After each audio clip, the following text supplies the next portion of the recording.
पारो पिनाकी की कहानी की स्टार कास्ट मेरे साथ मौजूद है। मेरे साथ मौजूद हैं पारो यानी कि इशिता सिंह और पिनाकी यानी कि संजय बिश्नोई। आप दोनों का बहुत बहुत स्वागत है न्यूज़ 18 इंडिया में। सबसे पहले पारो मैं आपके पास आती हूँ। आपके पिता जो हैं पॉलिटिशियन हैं, ये आप नेता संजय सिंह की बेटी हैं। ये बताइए कि ये फिल्म जैसा कि ट्रेलर में नज़र भी आ रहा है, सामाजिक मुद्दे को उठाती है, रोमांस भी है। दर्शक क्यों देखे ये फिल्म? जैसे कि आपने बोला कि ये फ़िल्म एक सामाजिक मुद्दे को उठाती है और ये फ़िल्म सिर्फ सामाजिक मुद्दों को नहीं उठाती। ये फ़िल्म एक बहुत प्यारी लव स्टोरी है जो एक दो बहुत ही निचले तबके के आए हुए लोगों ने प्यार करने की हिम्मत, इश्क करने की हिम्मत की है और उसके साथ क्या क्या चैलेंजेस सोसाइटी उन्हें देता है, ये फ़िल्म उसके बारे में है। तो सामाजिक मुद्दों को ध्यान में रखते हुए हमने इस फ़िल्म को एक बहुत प्यारी लव स्टोरी बनाई है। ठीक है। आप देख रहे हैं कि फ़िल्म में जो है काफ़ी शेरो शायरी भी होती है, जो आपका कैरेक्टर है, एक सफाई कर्मी का कैरेक्टर है। तो कितनी चुनौतियाँ आपको आई इस रोल को प्ले करने में?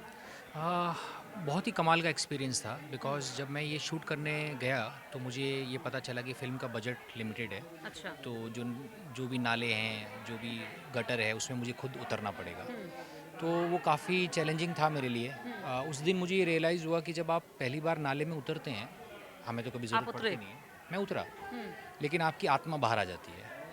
हुँ। और इन कंडीशंस में हमारे सफाई कर्मी हमें सेफ़ रखने के लिए दिन रात काम करते हैं। मुझे ये भी पता चला कि जब वो काम करते हैं तो वो नशे में होते हैं। नहीं, अच्छा। यस, दारू पिए बिना वो नहीं कर सकते ये काम। हुँ, और स्किन प्रॉब्लम्स हो गई मेरे को 2-4 दिनों के अंदर। अच्छा। Yes, yes. सो आई रियलाइज़्ड कि हम कितने फॉर्च्यूनेट हैं और ऐसे लोग जो इशिता ने जो सब्ज़ी वाली औरतों के साथ काम किया, वो भी रियल जगह पे शूट किया हमने पूरा। जो सेटअप था। मेरे साथ भी जो लोग थे, जो भी मेरे साथ, वो सारे रियल सफाई कर्मी थे। तो बहुत ही कमाल का मतलब आप ये एक्सपीरियंस था। देखिए कि एक ऐसी फ़िल्म जिसमें एक सफाई कर्मचारी का रोल प्ले कर रहे हैं और एक सब्ज़ी बेचने वाली, दोनों को मोहब्बत होती है और उसके बाद क्या-क्या उनको परेशानियाँ आती हैं जीवन में, उसी को लेकर के ये फ़िल्म है। इमोशनल भी है काफ़ी, क्योंकि अगर आप देखेंगे, हमने देखा कि जो फ़िल्म की स्क्रीनिंग हुई उसमें कई सारे पॉलिटिशियंस के बयान भी आए कि वो रो पड़े। या जी, बिल्कुल अखिलेश यादव जी ने बहुत अच्छी बात बोली इस फ़िल्म के बारे में कि ये फ़िल्म आपके आँसू नहीं माँगता। हुँ, ये फ़िल्म व्यवस्था से सवाल पूछता है कि आज भी हम 21वीं सदी में रह रहे हैं, हुँ, उसके बाद भी मैनुअल स्केवेंजिंग जो बैन है हमारे देश में वो होती है और ऐसा नहीं है कि वो बंद कर देनी चाहिए, बट उसके लिए जो सेफ्टी जो इक्विपमेंट्स होने चाहिए वो हमारे देश में नहीं है, जो उनको हमें प्रोवाइड करना चाहिए। उनके लिए इंश्योरेंस की पॉलिसी हमें लानी चाहिए। पारो का जो ये चीज़ चल रही है, जो एक तरीके से परिवार वाले उसको लीगल बना दिए हैं शादी के नाम पे, वो बहुत ही एक इल्लीगल विमेन ट्रैफिकिंग हो रही है हमारे देश में, जिसके बारे में लोगों को अवेयरनेस ही नहीं है। पारो का मतलब क्या है ये किसी को पता ही नहीं। लोगों को देवदास की पारो पता है, पर असल ज़िंदगी में जब आप पारो से मिलेंगी, आप यकीन मानिए मेरी बात, आपके रोंगटे खड़े हो जाएंगे जब आप उनकी कहानी सुनेंगी।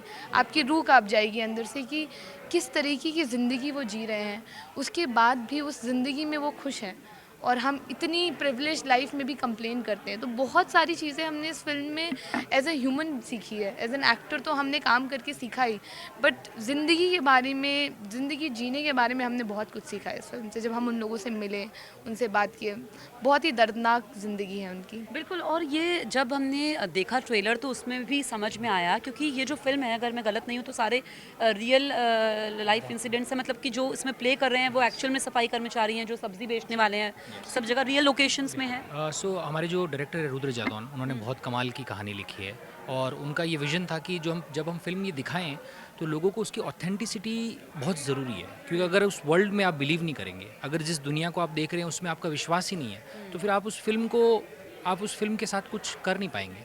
लेकिन हमारा एक ये भी मुद्दा था कि इस तरह के सब्जेक्ट्स को हमें बहुत एंगेजिंग और इंटरेस्टिंग बनाना पड़ेगा, क्योंकि जनता बोर होने के लिए नहीं आ रही है। तो हमने एक हुँ। लव स्टोरी बनाई जिसका नाम है पारो पिनाकी की कहानी। जैसे आपने हीर रांझा देखी है, लैला मजनू देखी है, रोमियो जूलियट देखी है। तो ये कमाल की लव स्टोरी है जिसमें एक इंसान किस हद तक अपने प्यार को प्रोटेक्ट करने के लिए जा सकता है, वो इसमें है। वो जुनूनियत है इस फ़िल्म के अंदर। इस बिल्कुल। और ये जो शेरो शायरी की आप बात कर रहे हैं, तो वो आप कुछ हमें सुनाएँगे? बिल्कुल, मैं आपको एक कमाल की वो सुनाता हूँ। हमारे ये टीज़र का ओपनिंग लाइन भी है फ़िल्म ठीक के है। अंदर। तो जब पिनाकी पारो से मिलता है बाथरूम के अंदर, वो कुछ अफ़ोर्ड नहीं कर सकते। उनके पास हाँ, सिर्फ़ सपने हैं और मतलब सपने देखिए भी। ट्रेन के जो है बाथरूम से ये लव स्टोरी शुरू होती है। यस, और हुँ, उनके सपने भी कितने निम्न स्तर के हैं वो आप देखिएगा। वो बोलते हैं कि हम कभी वहाँ चलेंगे जहाँ चाँद और सितारे बनते हैं, जहाँ पुराने चांद सितारों को फेंक देते हैं, उस ढेर से हम अपना चांद सितारा बटोर लाएंगे। मतलब अब भी वो बोल रहा है कि वहाँ ढेर से ही लाएंगे सपने में भी, क्योंकि वो नया नहीं अफोर्ड कर सकता, क्योंकि वो सफाई कर्मचारी है। फिर बोलते हैं जिस दिन हम मिले थे उस दिन के चांद सितारे दरवाजे पर सजाएंगे, बाकी सबको जंगले के बाहर रोशनदान और दीवार पर लगाएंगे। फिर कभी वहाँ चलेंगे जहाँ हवा और पानी बनता है, हवा को मोड़ के, ठोक के, पीट के नाव और चप्पू बनाएंगे।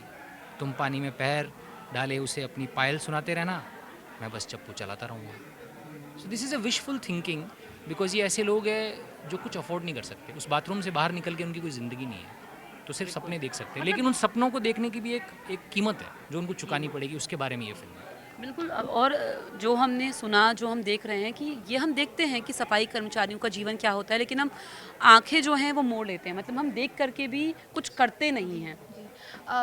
आपने जो बात बोली, हम जब इस फिल्म को बना रहे थे, हम एज एन एक्टर इस फिल्म में पहले आए थे, तो जब भी कोई एक्टर फिल्म स्क्रिप्ट पढ़ता है तो उनका हमेशा ये होता है कि अच्छा मेरे लिए क्या है। तो हमारा पहले आइडिया, मतलब संजय का आई डोंट नो, बट मेरा पहले आइडिया ये था कि यार एज एन एक्टर ना मुझे एक रेंज मिलेगा, इसमें बहुत कुछ करने को मिलेगा, एक अलग अलग लुक होगा फिल्म में मेरा, जो मैं एज एन आर्टिस्ट अपने आप को स्टेब्लिश कर पाऊँगी इंडस्ट्री में, क्योंकि वो एक बहुत बड़ा स्ट्रगल है आपका, और वो मैं इस अपॉर्चुनिटी को मिस नहीं करना चाहती थी। बट जब हम फिल्म बनाना शुरू किए तो हमें ऐसा लगा नहीं, ये फिल्म मेरे और संजय से बहुत ऊपर है। ये फिल्म जो आवाज़ उठा रही है, ये फिल्म जो कहानी दिखाना चाह रही है, ये फिल्म जिस तबके के लोगों की बात कर रही है, उस तबके के लोगों को हम क्यों इग्नोर कर रहे हैं? आज भी समाज में उनके लिए इक्वल रिस्पेक्ट क्यों नहीं है? संजय की एक बहुत अच्छी लाइन है फिल्म में, जब मरियम उससे पूछती है कि तू ये काम क्यों करता है। हम ट्रेन के डिब्बे में बैठे हैं और मैं उससे बात कर रही हूँ, मैं उससे पूछ रही हूँ तू इतना अच्छा कैसे लिखता है। संजय फिल्म में बहुत पोइट्रीज बोलेंगे, तो उस पोइट्री के टाइम पे ही मुझे ना उनके पास से स्मेल आती है, तो मैं उनको हक करके ऐसे पीछे होती हूँ और मैं उससे बोलती हूँ कि तू ये काम क्यों करता है, तो कोई और काम ढूंढ ले। तो वो ये कहते कोई भी ये काम क्यों करता है, पैसों के लिए करता है। और जब डॉक्टर बीमार होने से हमें बचाते हैं तो हम उन्हें भगवान का रूप देते हैं कि वो डॉक्टर भगवान है, पर जब हम उसी बीमारी से उन्हें बचाने के लिए ये सफाई करते हैं, क्योंकि अगर सीवर क्लीनर्स सफाई नहीं करेंगे, हमारे देश में जितनी गंदगी होगी और जिस तरीके की बीमारी फैलेगी उसका कोई हिसाब नहीं है, पर उनको पिछड़ा बोल दिया जाता है कि ये पिछड़े हैं, तो डिग्निटी नहीं है, वो रिस्पेक्ट नहीं है। तो हमारे डायरेक्टर सर का यही आइडिया था कि अगर डॉक्टर को हम भगवान मानते हैं तो जो हमें बीमार होने से बचा रहे हैं हम उन्हें पिछड़ा क्यों कह रहे हैं? ये सवाल है हमारी फिल्म में। कि मतलब बहुत सारे इसमें ऐसे मुद्दे हैं जिसको उठाने की ज़रूरत है अब भी, और बहुत सारे ऐसे लोग हैं जो कि ऐसा काम करते हैं लेकिन बहुत कम उनको पैसे मिलते हैं। बहुत जब हम फिल्म शूट कर रहे थे तो जैसा कि संजय ने बताया कि रियल कैरेक्टर्स हैं फिल्म में, रियल सीवर क्लीनर्स हैं, तो हमने उनसे पूछा कि मतलब क्या कितना आपको पैसा मिलता है और कैसे, तो उन्होंने बोला 300 रुपये घुटने तक, 600 रुपये कमर तक, 900 रुपये यहाँ तक और 1200 रुपये में पूरा सर। तो आप समझिए एक इंसान की ज़िंदगी 1200 रुपये में बिक रही है हमारे देश में। वो सुन के आपको ऐसा लगेगा कि हम अगर किसी भी तरीके का पावर होल्ड करते हैं अपनी तरफ से तो हमारी रिस्पॉन्सिबिलिटी है कि वी शुड स्पीक आउट।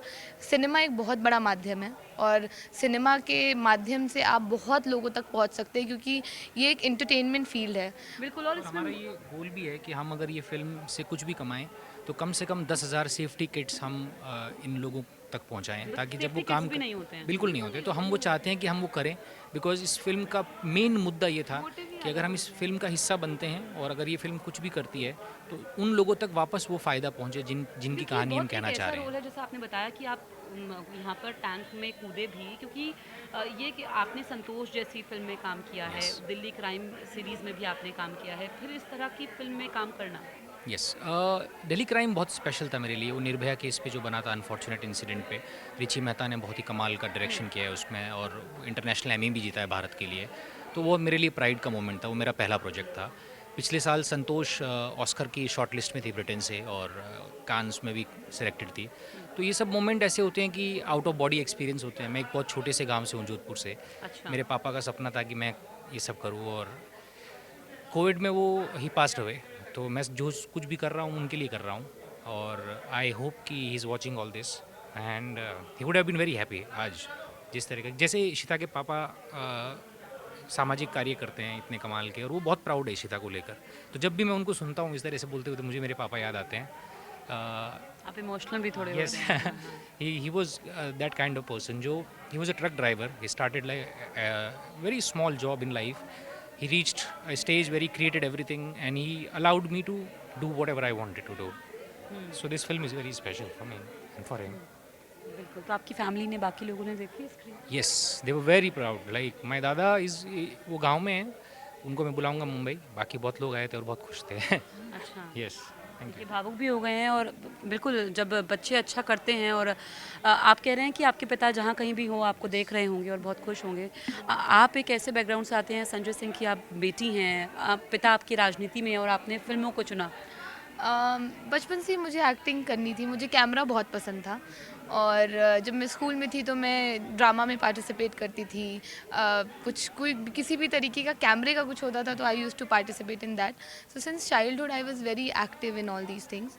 फिर मैंने दिल्ली आके मैंने थिएटर किया, अस्मिता थिएटर ग्रुप के साथ, अरविंद गौर जी के साथ ट्रेनिंग ली और पूरा अपने आप को प्रिपेयर किया। पहले तो सब कुछ सीखा, ऐसा नहीं कि सिर्फ ये करना है तो करने चले जाएं। और फिर बॉम्बे में मुल्क से मेरी जर्नी शुरू हुई, मुझे मुल्क फिल्म मिली। लकीली मतलब I am very very grateful for that मुल्क अपॉर्चुनिटी। 2018 में आई, उसके बाद इतना लंबा गैप हुआ आपका? रीज़न ये है क्योंकि कुछ ऐसा मिला नहीं जो अंदर से ना एज एन एक्टर मुझे ये बोले कि ये करना है। इशिता के बारे में बात बोलना चाहूँगा। इशिता, मुझे नहीं पता था इशिता संजय सिंह जी की बेटी है और इतने साल से मुंबई में है। मैं पहली बार जब उसको सेट पे मिला तो मैं बोला, मैं बिलीव नहीं कर पाया कि इतने साल से काम कर रही है इंडस्ट्री में, और मैं जानता भी नहीं था इसके बारे में। इतनी टैलेंटेड एक्टर है, ऑनेस्टली मैंने इसको कभी नहीं बोला आज तक ये बात। कल जब मैं फिल्म देख रहा था तो मैंने इसको बोला, आई प्रॉमिस यू इस फिल्म के बाद तुझे कभी ऑडिशन देने की ज़रूरत नहीं पड़ेगी, क्योंकि उसने उस लेवल का काम किया इस फिल्म के अंदर। इसने प्रूव किया है कि मैं इस जगह पे हूँ, वो मेरी काबिलियत की वजह आप से दोनों हूँ, की किसी मुझे और ऐसा कनेक्शन लगता है की। कि जो केमिस्ट्री है और जो इसमें एक्टिंग है कमाल की, और आपका अगर हम देखें, ट्रेलर देखें तो ये बहुत आपका बिल्कुल ही जो आप हैं पर्सनल लाइफ में वैसे जैसे आप दिखती हैं बिल्कुल अलग है। आपका स्किन टोन की अगर हम बात करें, बिल्कुल ही आपका जो लुक्स की बात करें बहुत अलग है उसमें। रीज़न यही था क्योंकि बहुत बार ये होता है ना, आप अपने आउटर अपीयरेंस से जज किए जाते हो और मुझे ऐसा कोई प्लेटफॉर्म चाहिए था जहाँ मैं अपने आप को प्रूव कर पाऊँ कि जो मेरा आउटर अपीयरेंस है उसके अलावा भी मैं बहुत कुछ हूँ। मेरे एक बैकग्राउंड के अलावा भी मेरी एक खुद की आइडेंटिटी है और उसके लिए मैंने बहुत मेहनत की है, उसके लिए मैंने बहुत कुछ सीखा है, बहुत समय लगाया है और उस चीज़ की मुझे रिस्पेक्ट मिले। So that was my fight always, क्योंकि जब आप ऐसे जब मैं ये आप दोनों से पूछना चाहूँगी पहले इशिता आपसे कि कमर्शियल सक्सेस के लिए फिल्में बनती हैं, तो एक ऐसी फिल्म और जो खासकर अगर फीमेल लीड्स होती हैं कि आप और खूबसूरत दिखे, उसमें आप जो हैं बिल्कुल अलग नज़र आ रही है, फिर भी आपने इस रोल को एज अ चैलेंज लिया। हाँ, क्योंकि पता नहीं, शायद ये हो सकता है कि मुझे ना हमेशा कहानियाँ ऐसी पसंद आई जो कुछ आवाज़ उठा रही हूँ। अब वो थिएटर की वजह से है या वो मेरे खुद का अंदर का एक्टर है, I don't know that honestly. तो जब भी स्क्रिप्ट मिली मुझे ना हमेशा ऐसे तरीके के रोल चाहिए थे, पर कोई मुझे मौका नहीं दे रहा था। इस फिल्म में जब मुझे अपॉर्चुनिटी मिली, my director was not convinced. I literally, जो हमारे कास्टिंग डायरेक्टर हैं हनुमान सोनी, वो इस फिल्म में विलेन भी प्ले कर रहे हैं, उन्होंने बहुत पिच किया मेरे लिए। उन्होंने बोला, सर बहुत प्रॉमिसिंग एक्टर है, आप इसको एक बार चांस दो। And luckily my director sir got convinced to give me the chance of 10 days to prepare because of the और ऑडिशन। मैं पढ़ भी रही थी कि मतलब बहुत जल्दी ये शूटिंग पूरी हुई है, कितने दिन में? हमने सिर्फ 10 दिन में ये पूरी फिल्म शूट की है। 10 दिन में, मतलब ये तो 10 दिन में। एक दिन का गैप था, 9 दिन का पूरा। बिल्कुल, बहुत रिहर्सल की थी हमने इससे पहले, क्योंकि पैसे की कमी थी फिल्म में। पहले हम दोनों प्रोड्यूसर नहीं थे, प्रोड्यूसर कोई और थे। फिर फिल्म एक तरह से बंद हो गई थी। दैन इशिता ने ये बीड़ा उठाया कि इस फिल्म का कुछ किया जाए। तो इशिता के पापा ने ये फिल्म देखी, उनको सामाजिक मुद्दा था तो बहुत अच्छी लगी। फिर पार्लियामेंटेरियन की जो स्क्रीनिंग हुई उसमें जया बच्चन से लेकर सब आए थे और उन लोगों ने इतनी कमाल की बातें बोली फिल्म के लिए। तो हमें कॉन्फिडेंस आया कि हमें ये फिल्म दुनिया में शेयर करनी चाहिए, वो भी थिएटर के माध्यम से। तो फिर हम दोनों ने डिसाइड किया कि साथ में मिलकर प्रोड्यूस करते हैं और इसको एक अंजाम तक पहुंचाते हैं। हमने ये भी बहुत कोशिश की कि क्योंकि मैं एक पॉलिटिकल बैकग्राउंड से आती हूँ, तो ये समाज में ऐसा मैसेज नहीं जाए कि हम किसी पॉलिटिकल एजेंडा से ये फिल्म बना रहे हैं। हमने कोशिश किया कि हम जितने पॉलिटिशियंस हैं जो भी आ सकते हैं, जिनको हम रीच आउट कर सकते हैं, वो किसी भी पार्टी के हो, वो आएँ और इस फिल्म की आवाज़ बने। क्योंकि the idea to make this film is to raise a voice, it was not about to make for any political party. We are pure actors and we want to do something through cinema which can change the society. बिल्कुल, तो ये आपने बताया। और आप कुछ अगर शायरी हमें बता पाएँ, क्योंकि ये देखिए मुझे तो याद नहीं आ रहा है कि ऐसी मतलब हाल के समय में कोई फिल्म हो जिसमें ये सामाजिक मुद्दे भी हों और ये लोगों की रोज़मर्रा की ज़िंदगी से जुड़ी हो और इसमें रोमांस भी हो, मतलब एक इश्क हमारे डायरेक्टर बड़े रूहानियत टाइप किस्म के आदमी हैं, तो उन्होंने एक कमाल की बात लिखी है जो मैं इशिता के लिए बोलता हूँ फिल्म में, कि तुम एक नई भाषा हो जिसमें मैं तुतलाना सीख रहा हूँ, अक्षर से अक्षर मिला के शब्द बोलना सीख रहा हूँ, तुम्हारी मात्राओं में उलझते उलझते तुम्हें अटक अटक के पढ़ना सीख रहा हूँ। जब रात हो जाती है चांद बंद करके, मैं तुम्हारी बातों की चिमनी में 2 पेज नकल करता हूँ, कि जब इबादत बोली जाए तो गलतियाँ कम हों, जब लोग नमाज पढ़ने निकलते हैं तब मैं तुम्हें पढ़ता हूँ। क्या बात अच्छी है। बातें मेरा डायलॉग है फिल्म में फिर कि तू कैसे लिख लेता है इतनी अच्छी बातें। फिर ये बोलते हैं हो जाता है। तेरे बारे में सोचता हूँ तो हो जाता है, यही तो मैंने बोला कि तो मुझसे क्यों नहीं हो पाता। तो पूछता है कि तुम्हें क्या पसंद है, मैं बोलती हूँ मुझे तू पसंद है, तेरे अलावा मुझे और कुछ पसंद नहीं है। क्योंकि मरियम की जो ज़िंदगी है वो पिनाकी के अराउंड ही है एक, क्योंकि वो जिस परिवार से आ रही है, जो उसकी फैमिली है वो बड़ी कंजर्वेटिव फैमिली है। तो मरियम जो ज़िंदगी जीती है वो तब तक ही जीती है जब वो पिनाकी के साथ होती है। तो मरियम की लाइफ में वही उसका बेस्ट पार्ट है, वो उसकी जो ट्रेन की दुनिया है, वो ट्रेन के जो बाथरूम का जो डब्बा है वो मरियम और पिनाकी की दुनिया है। तो वो दुनिया मतलब बहुत ही ब्यूटीफुल है। जब आप अच्छा, फिल्म कुछ देखेंगे। ऐसे किस्से जो आपने कहाँ पे शूटिंग हुई है सारी, और जो आपको याद आप शेयर करना चाहें हमारे दर्शकों से फिल्म को हमने लेकर? हमने पुणे में शूट किया था, छोटे छोटे गाँव के इलाकों में। बहुत सारे ऐसे इंसिडेंट्स थे, लेकिन एक मैं ये बताना चाहूँगा कि जो मेरे साथ वर्कर थे, तो बेसिकली वो रियल मतलब काम मैंने आपको बताया था, सफाई कर्मचारी है।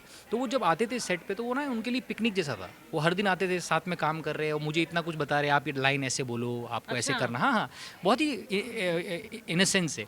तो जब हम दोस्त बन गए, साथ में खाना खाते थे, बैठते, तो उनको बहुत ऐसा होता था कि अरे मैं बोला कि नहीं सब ठीक है मतलब। तो जब फिल्म की शूटिंग ख़त्म हुई तो वो आता है और मुझे गले लगाता है, और मुझे एक बात रियलाइज़ हुई जो मैं तब तक नहीं जान पाया। मैं तो बस निकलने वाला था वापस मुंबई के लिए, और वो रोने लग गया। तो मुझे लगा यार हम लोग कैसे होते हैं, फ़िल्म का काम ख़त्म हुआ, निकलने की तैयारी में लग जाते हैं, और वो इंसान मुझे ऐसे दोस्त देख रहा था। 10 दिन से उसने मेरे साथ काम किया, उसको लगा मैं कल तो बोरिंग वापस मैं अपने उस काम में चला जाऊँगा जो मैं आज तक कर रहा था, ये पिकनिक तो ख़त्म हो गया मेरा। तो मुझे ऐसा लगा कि यार अगर आप चाहो तो दोस्ती सारे पार कर सकती है किसी भी दूरी को। तो हमारा मन है अब जब हम पुणे में जाएंगे तो हम सबको बुलाएंगे और उनको ये फिल्म दिखाएंगे, उनको बहुत अच्छा लगेगा। और पारो, जब मुझे नहीं पता था पारो की, जैसे मैंने बोला कि हमें पारो का मतलब ही नहीं हाँ पता बिल्कुल, था। अगर आप बताना चाहें। हाँ तो पारो बेसिकली एक कल्चर है हमारे देश में जो चला आ रहा है। बहुत सारे स्टेट्स में ना लड़कियां जब पैदा होती हैं तो अभी भी एक समाज की एक थिंकिंग है कि ये आदमियों की दुनिया है, आदमी वंश आगे बढ़ाता है, लड़के वंश आगे बढ़ाते हैं। तो इस वजह से बहुत सारी जगहों पे ना लड़कियों को मार दिया जाता है जब वो पैदा होते हैं। तो उनके गाँव में लड़कियों की जब कमी होती है तो वो लड़कियाँ खरीदते हैं शादी के नाम पे। तो उस और परिवार अपनी लड़कियों को खुद बेचते हैं। और जब आप उनकी प्राइस सुनेंगे तो आप सोचेंगे कि इतने में ज़िंदगी बिक रही है। 10,000, 15,000, 20,000 में वो लड़कियां बिकती हैं। जहां वो बिकती हैं, जैसे ही वो लड़का पैदा कर देती हैं तो उनका काम ख़त्म, क्योंकि वो उसी लिए थी सिर्फ। फिर उन्हें आगे बेच दिया जाता है। That's how that chain work. और उस बारे में कोई आवाज़ नहीं उठा रहा, क्योंकि वो शादी के नाम पे बिकती है ना। तो टेक्निकली शादी का नाम मतलब लीगल है, कुछ गलत नहीं है उसमें। तो ये एक चीज़ जब मैं पारो से मिली, हमारे डायरेक्टर सर ने हमारे लिए वर्कशॉप में कुछ अरेंजमेंट्स किए जहाँ पे हम एनजीओज़ में कुछ पारो रेस्क्यू हुई हैं। तो हम जब उनसे मिलने गए तो उन्होंने अपनी पूरी ज़िंदगी बताई हमें। और अभी वो एनजीओ में अपनी कढ़ाई का काम कर रही हैं। छोटे छोटे कुछ होम बिजनेसेस होते हैं ना, वो सब उनको एनजीओ की तरफ से मिल रहा है और वो वहाँ पे काम कर रहे हैं। और वो अपनी दुनिया बताने लगे कि किस तरीके से उनको हर दिन टॉर्चर किया जाता है, किस तरीके से उनके साथ एक तरीके से रेप होता है, क्योंकि उनकी विलिंगली कोई भी चीज़ नहीं हो रही है।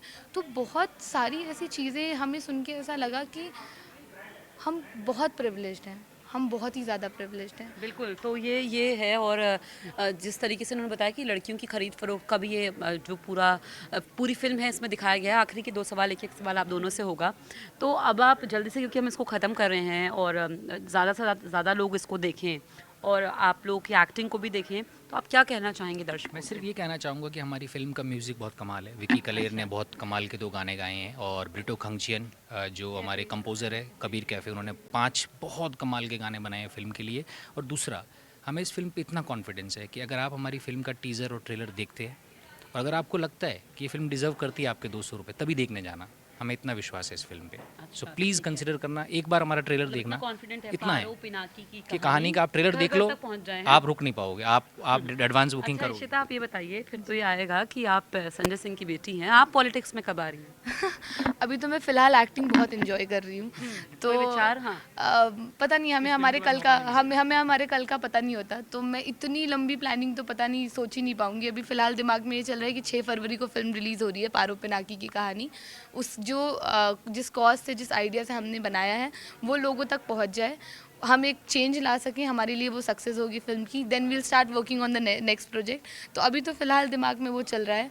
पॉलिटिक्स का तो अभी कुछ सोचा नहीं है फ़िलहाल। जो पिताजी जो कर रहे हैं वो अपना करते रहे, आई थिंक वो इनफ कर रहे हैं अभी। मेरी आने की ज़रूरत नहीं है उसमें। चलिए, आप दोनों को बहुत बहुत शुभकामनाएं, और ये फिल्म हिट हो और जिस टॉपिक पे आपने बनाई है वो लोगों तक पहुंचे, उसको समझे। मैं आपके दर्शकों को ये भी रिक्वेस्ट करना चाहूँगी कि अगर उन्हें वक्त मिले तो वो ज़रूर यूट्यूब पे पारो की ना वीडियोज़ हैं, वो उनके बारे में प्लीज़ थोड़ा पढ़ें। और सीवर क्लीनर्स की जो ग्रीन हाउस गैस से डेथ हो रही है, उनके बारे में वो थोड़ा पढ़ें।